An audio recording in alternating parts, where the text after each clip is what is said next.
The Iroquois call it the Dark Times, a 100-year war.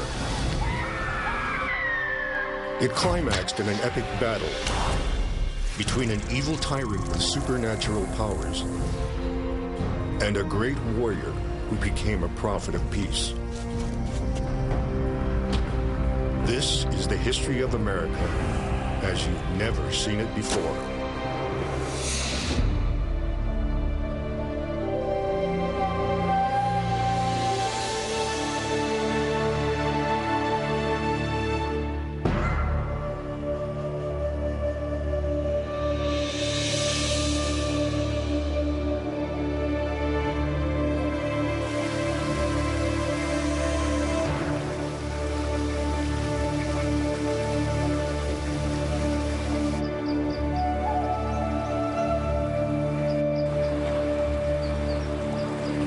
When French explorers first ventured into these great northeastern forests 500 years ago, they encountered a people whom they called the Iroquois.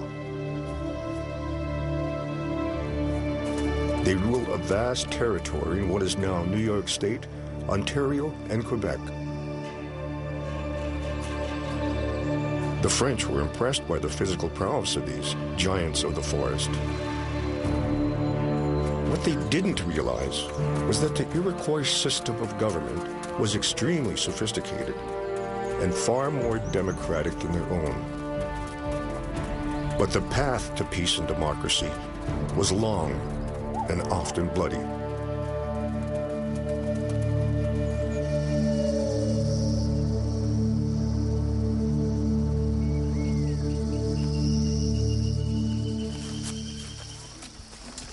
The ancestors of the Iroquois had lived in this area for thousands of years.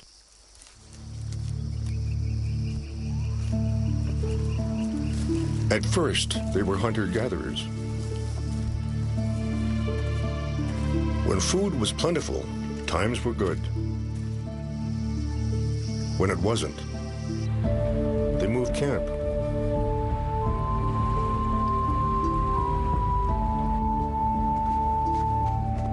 Then about 1,000 years ago, archaeological evidence indicates they began to cultivate the land and form villages. The villages grew into nations. 5 separate nations, stretching across what is now western New York into Canada. Up to 50,000 people in all, sharing similar languages and lifestyles. But despite their similarities, they turned against each other. Soon war was all they knew. The land was in turmoil. Feuds among villages, even among families, turned men into warriors who liked to kill. For generations, the Iroquois have passed down the story of the Dark Times, when the people of the 5 nations were locked in an endless cycle of violence and revenge, so bloody it threatened them with extinction.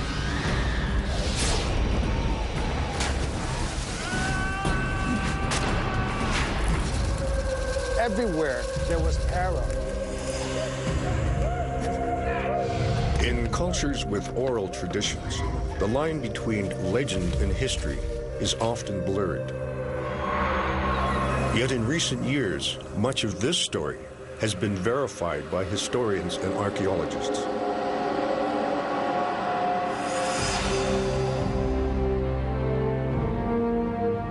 Hiawatha, sometimes called Hiawatha, lives among the people who raised him, the Onondaga, one of the 5 Iroquois nations. Yet he's not entirely one of them. His mother was a Mohawk, probably captured in battle.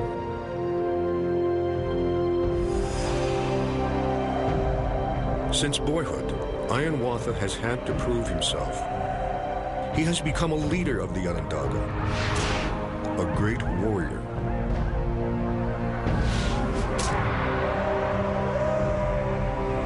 But the wars have exacted a heavy toll, robbing him of his wife and 6 of his 7 children.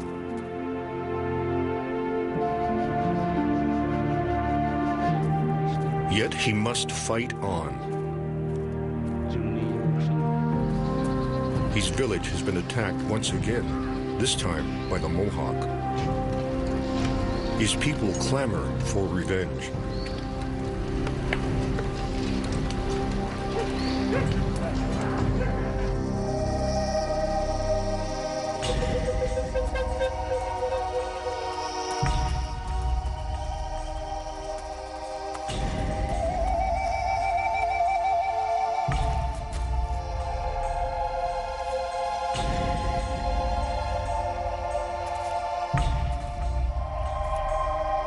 Hiawatha leads his men east.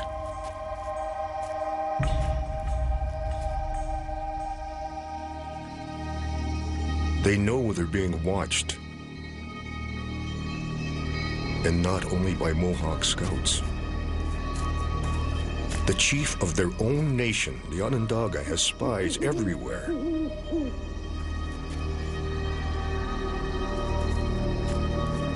Some take human form.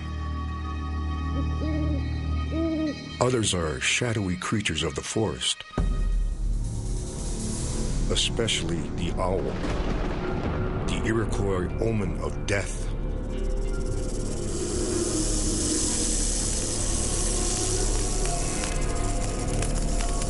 The Onondaga chief is a sorcerer, a shaman who manipulates the evil spirits. His body is distorted by 7 crooks.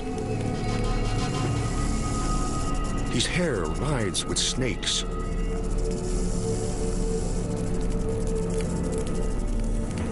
He feeds on human flesh.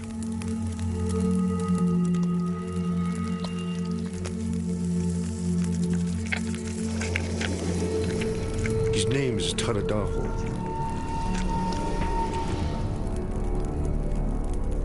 He lives in isolation, far apart from his people who fear him.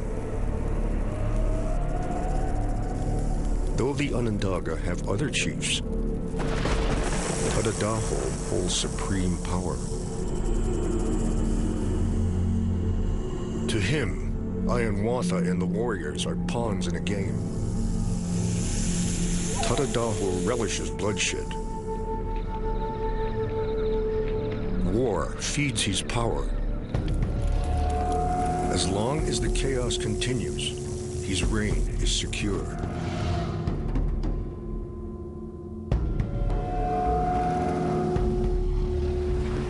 As Tadadaho's spies look on, Hiawatha's men prepare to attack.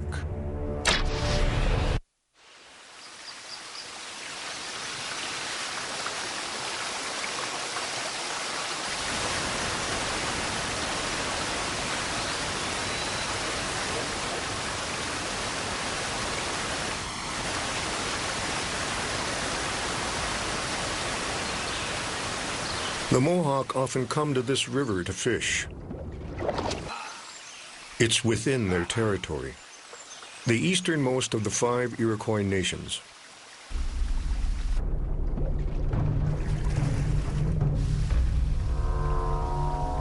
But even here, they are not safe. The Iroquois are locked in a 100-year war, a civil war. Hiawatha and the other Onondaga warriors are bent on revenge. In retaliation for a recent attack on their village, they want Mohawk victims, both dead and alive.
the period the Iroquois called the Dark Times, revenge was not a choice.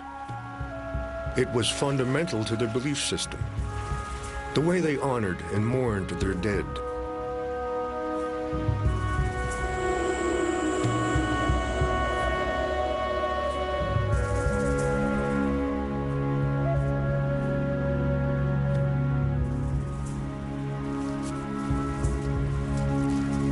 To the Iroquois warriors, every death had to be answered by another.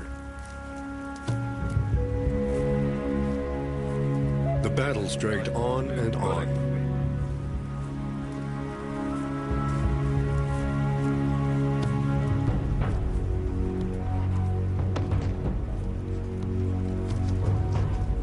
The only alternative to revenge killing was the taking of captives. A healthy captive of the same sex could serve as a replacement for a person lost in a previous battle. But transporting captives was risky. If they loosened their bindings and escaped, they could gather others to pursue the raiders. The Iroquois bound their captives carefully with hemp ropes, the same substance they used to carry burdens. This was also a symbolic act, a way of conveying possession to their enemies.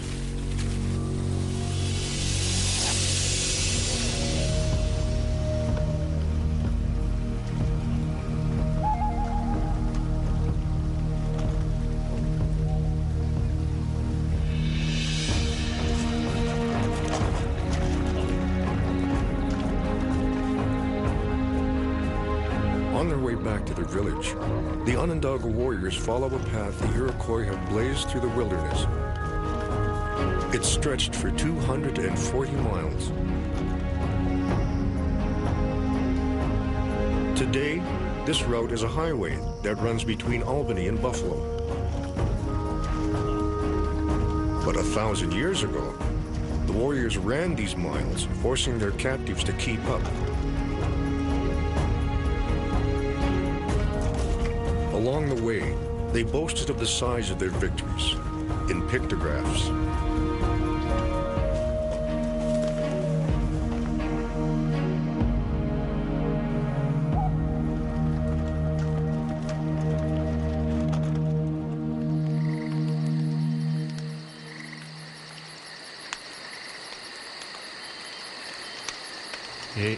At night under the stars, Ironwater camps with these men. All of them are weary of war. The legend says that Ironwater longs for a better life for his people, but can see no way out.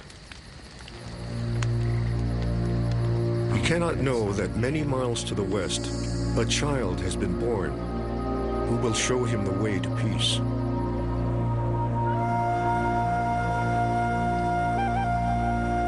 Far to the northwest, in the land of the Huron, a virgin girl gives birth to a baby. She and all the Huron in their village realize the child is blessed and was put on earth for a reason. They call the baby Skenalahawe, but in time, he would come to be known as the Peacemaker.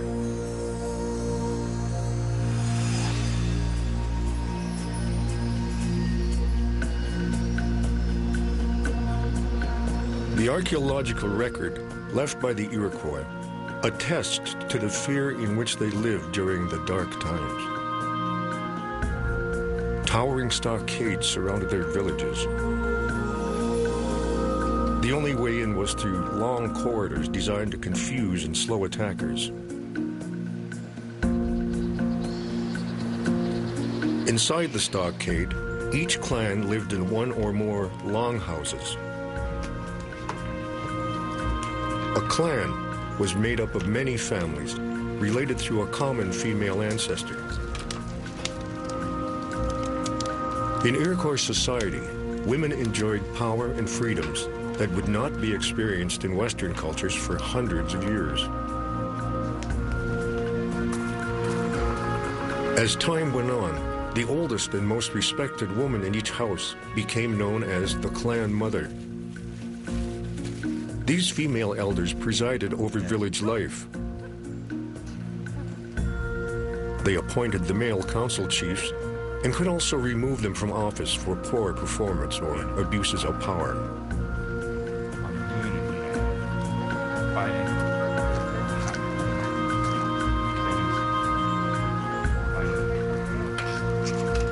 In 4 of the 5 nations, this collaborative system of government flourished. The sole nation in which it did not was the Onondaga. There, Tadadaho reigned supreme.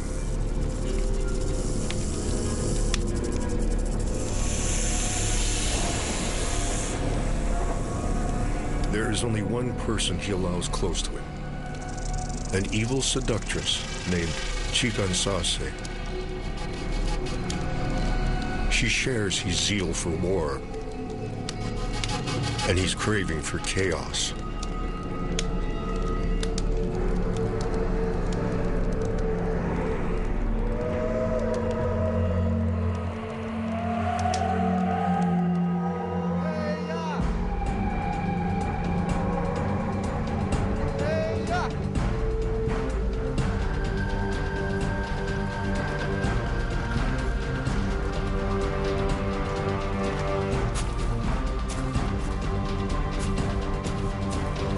The whole village turns out to greet Iroquois and the victorious warriors.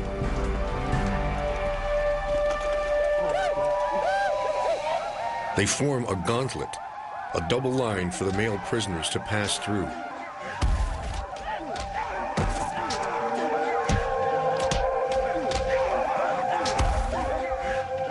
A female elder presides. She is looking for replacements for her dead sons.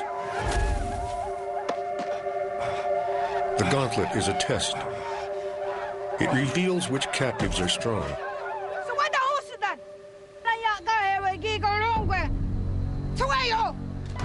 and which ones are not.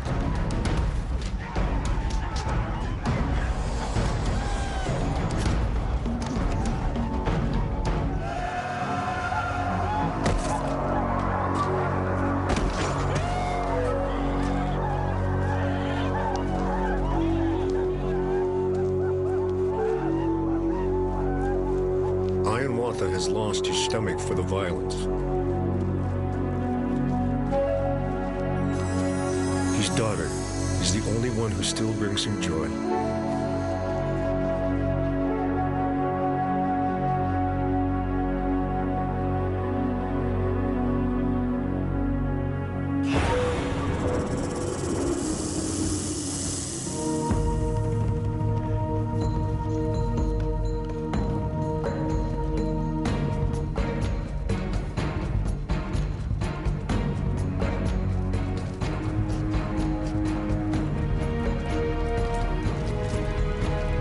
Inside the stockade, the sorting process continues.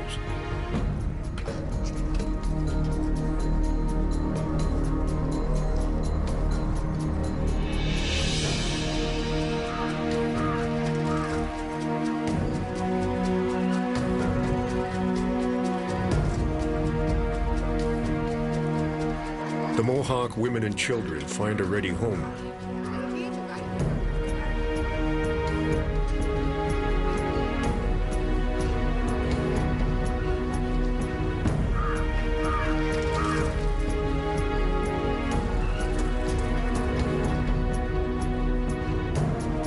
Men who survived the gauntlet are now offered to families who've lost a husband or father.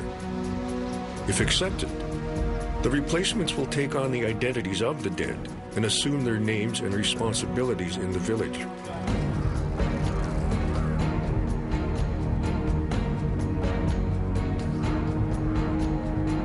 But those whom the elders reject face a very different fate.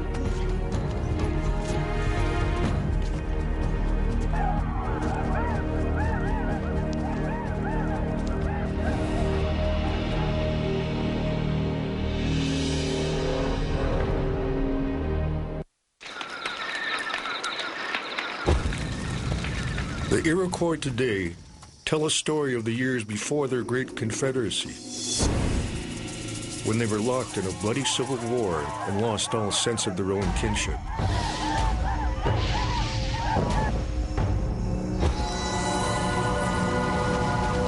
In those days, life was valued as nothing.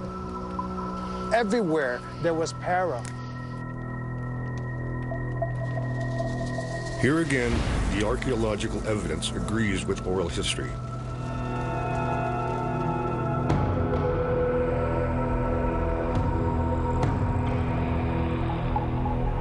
In a kitchen midden, or ancient garbage dump, in Jamesville, New York, scientists have unearthed dozens of bones. Some are recognizably human, with cut marks where stone tools separated the joints and stripped away the flesh. A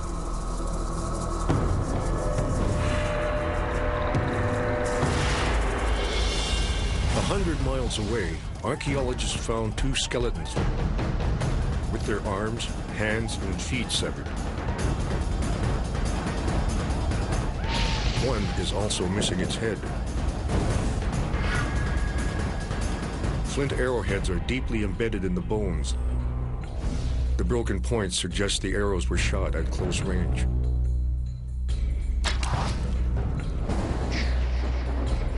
In the ashes of a campfire were found charred human remains, hard evidence that the victims were not only killed, but cooked and eaten.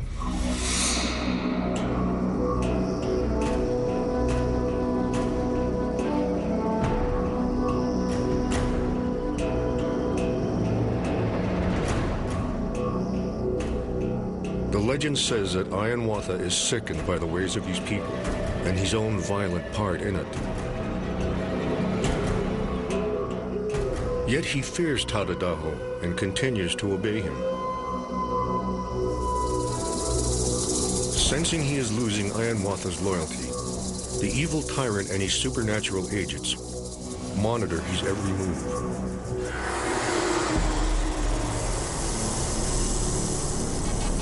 Tadadaho will not tolerate any threat to his power.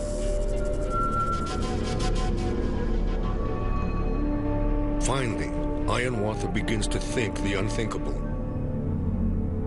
Could he bring down this brutal man who cares nothing for his own people? Tadadaho's powers are extraordinary. No one has ever dared to defy him.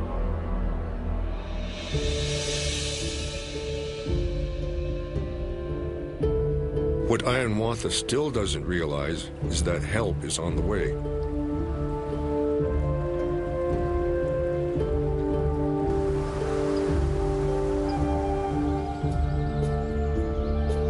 In his Huron village, the young peacemaker grows tall and straight. Even as a boy, he's revered for his leadership skills and powers of persuasion.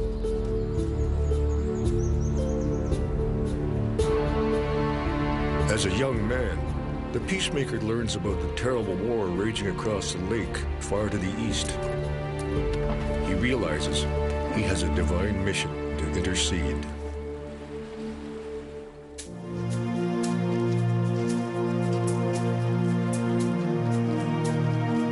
One day, the peacemaker leads the villagers into the forest.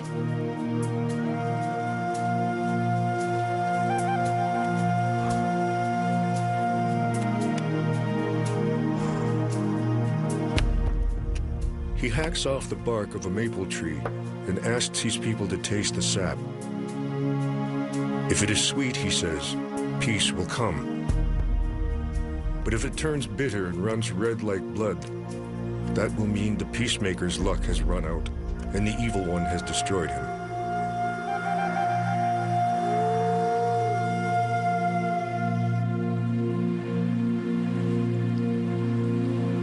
Then, in a magical canoe of white stone, the peacemaker sets out to fulfill his destiny.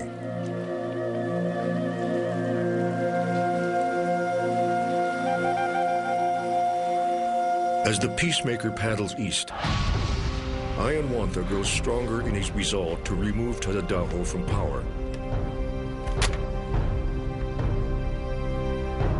he too has recognized his destiny.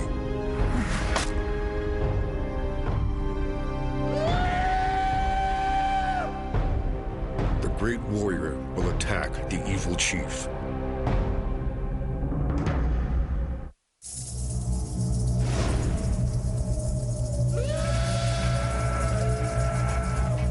Under cover of darkness, Iroquois and the Onondaga warriors prepare to attack the remote longhouse of Tadadaho to overthrow their evil ruler. Their task is formidable, but the men are determined.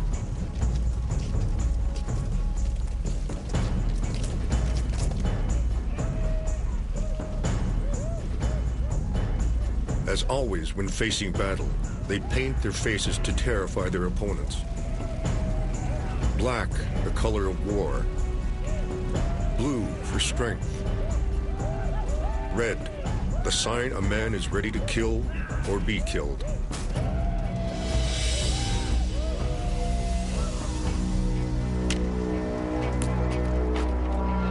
Their weapons are sharp and ready. Hatchets, axes, and flint knives. Developed for hunting, repurposed for war.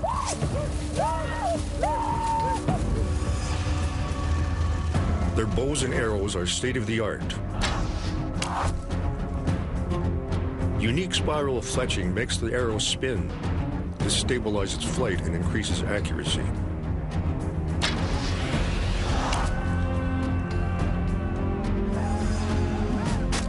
Their fearsome clubs were developed strictly for combat. The most common is called the gajewa. Its long shaft is carved from ironwood with a heavy ball at the end.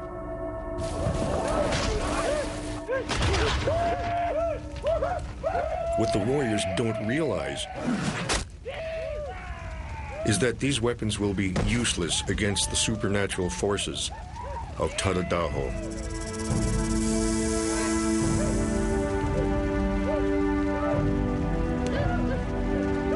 Iroquois knows he may never return, but it's a risk he must take to try to save his people.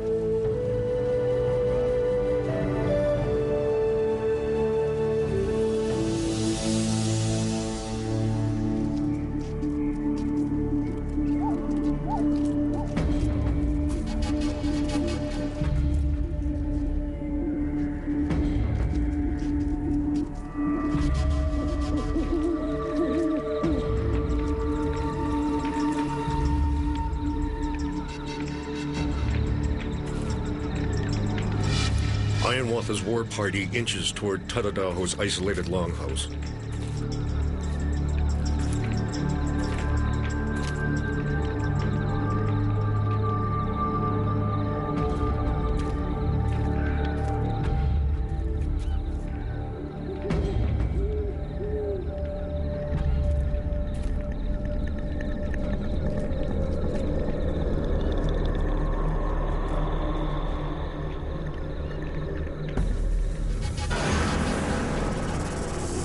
The evil shaman is ready for them.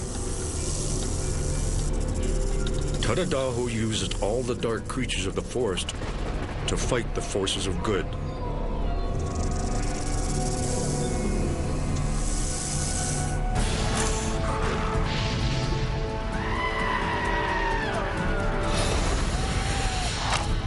Arrows fly from everywhere, yet there are no archers.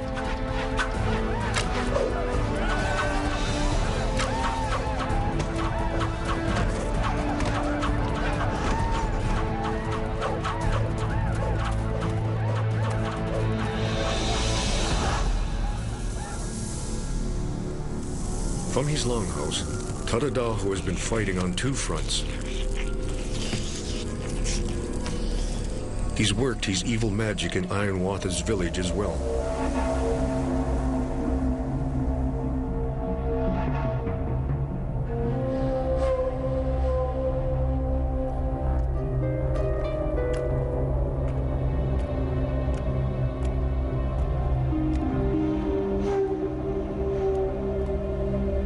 tyrant has spared Hiawatha,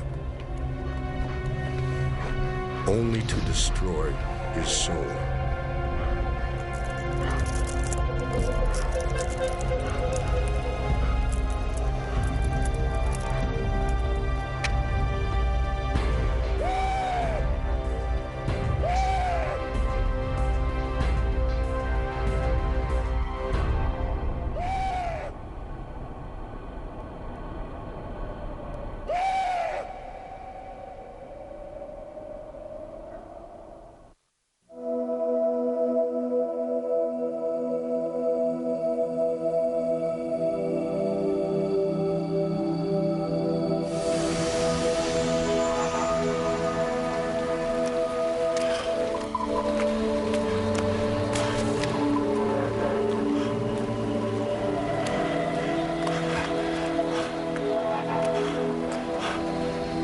The great Iroquois leader, Hiawatha, has been defeated in battle.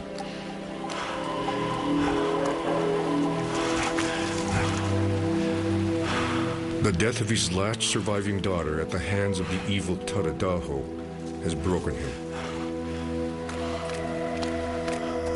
He wanders, dazed and lost.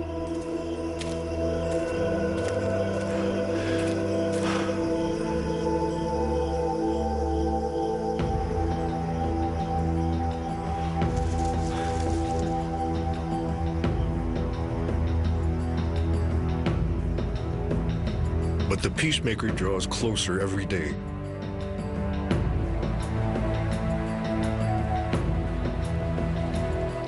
Skenalahawi has journeyed hundreds of miles across the Great Lakes, bearing his message of peace.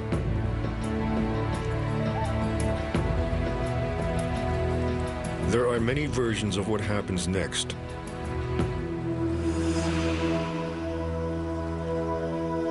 One holds that Hiawatha comes to the shores of Lake Ontario.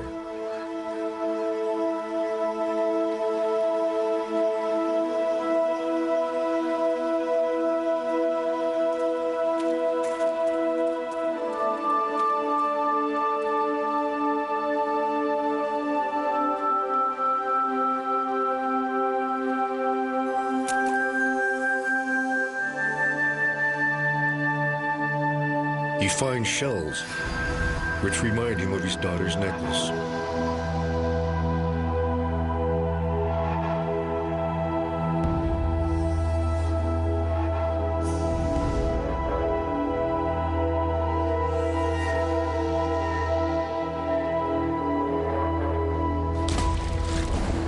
At that very moment, the peacemaker appears. Hiawatha. He consoles Hiawatha for his loss and points out how the shells are opening his heart and allowing him to mourn his daughter.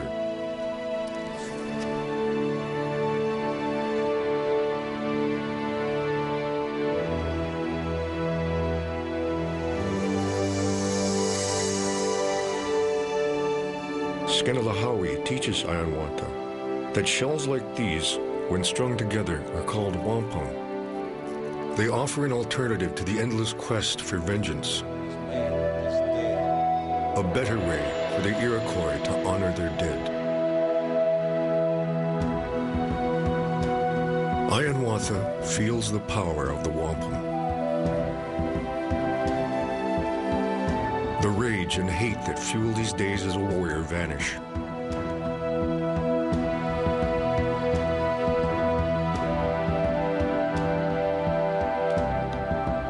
He accepts the peacemaker's message and resolves to carry it to his people. This task will not be easy. The Iroquois have known nothing but war for generations. But Hiawatha and the peacemaker set out to convince the Five Nations to abandon war.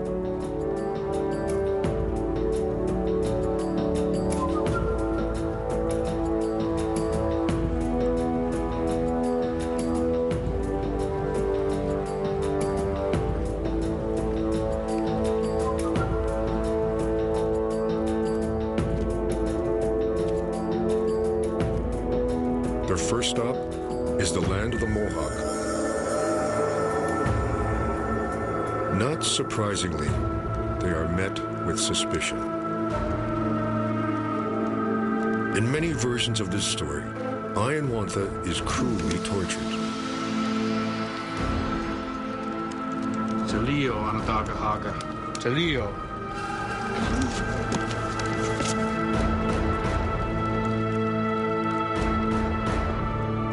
Finally, the peacemaker convinces the Mohawk chief to listen. Scano Adian. So with the Husata, Kaino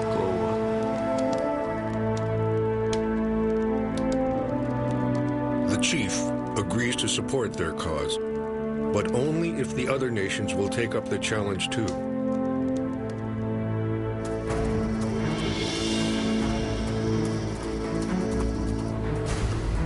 The people of the Standing Stone, the Oneida, are the next to accept the message of peace.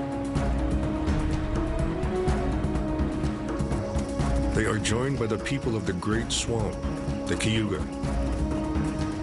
and the people of the Great Hill, the Seneca.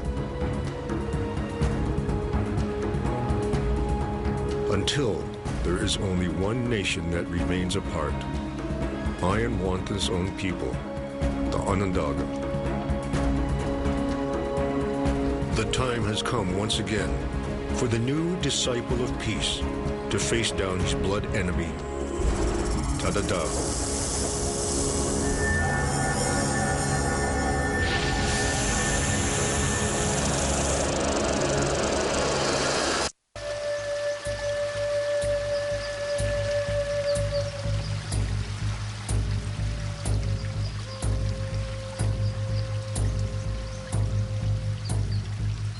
The warrior Iroquois is now a man of peace. He is ready to confront Tadadaho, the Onondaga tyrant who has terrorized his people. Iroquois has won the support of the rest of the chiefs and all the female elders of the 5 nations.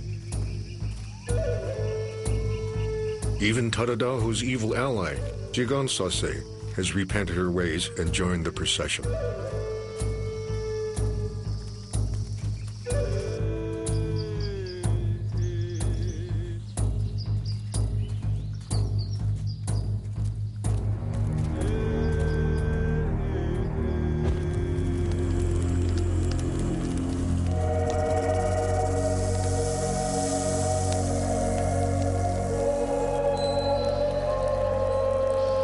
According to the legend, the power of their singing draws Tadadaho from his dark longhouse.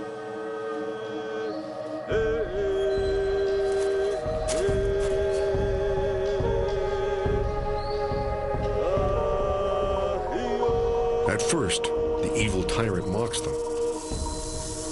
His power is based on chaos and revenge. To him, peace is weakness.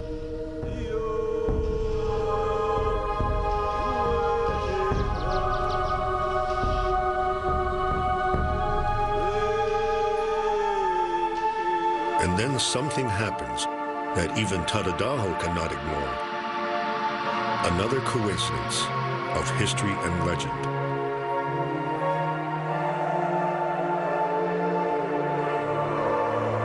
Until recently, most historians and archaeologists believed that the Iroquois formed their union sometime between the 14th and 16th centuries. But the Iroquois themselves always placed the event much earlier.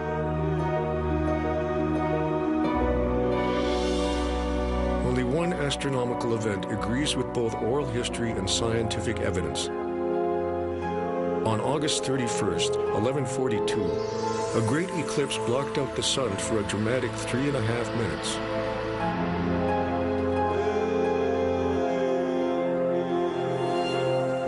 Tadadaho understands his tyrannical reign is over.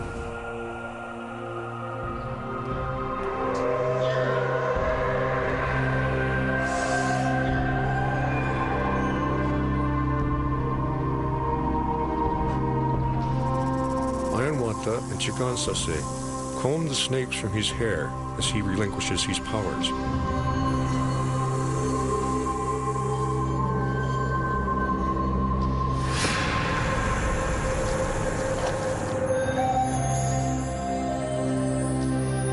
is the moment when the five nations establish the great law of peace to rule their relations. They form a new, united government. Tadada was appointed head of its council, and Chigansase, the mother of nations.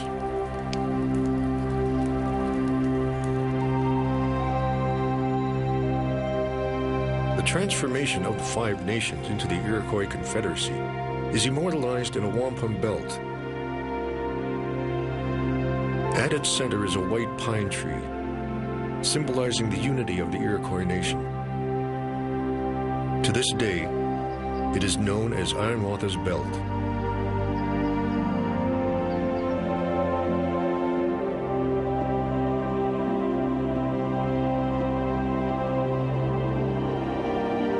Under a great white pine on the shores of Onondaga Lake in present-day New York, the warriors lay down their weapons. They bury the hatchet, a phrase that lives on today. From this moment, their internal battles will involve words, not weapons. They form a grand council, made up of representatives from each of the five nations.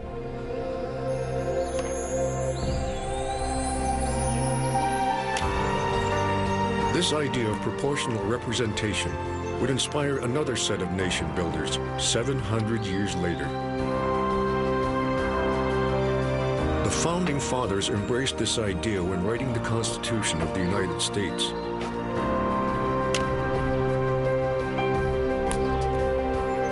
They also adopted an Iroquois symbol. In the words of the peacemaker, one arrow is like a single nation or state, easily broken. But a union is unbreakable. The image of an eagle holding a bundle of arrows is central to the Great Seal of the United States.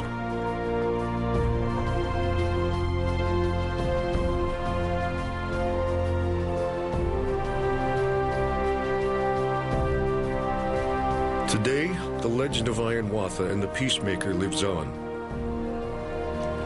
Not only in the laws and traditions of the Iroquois Confederacy,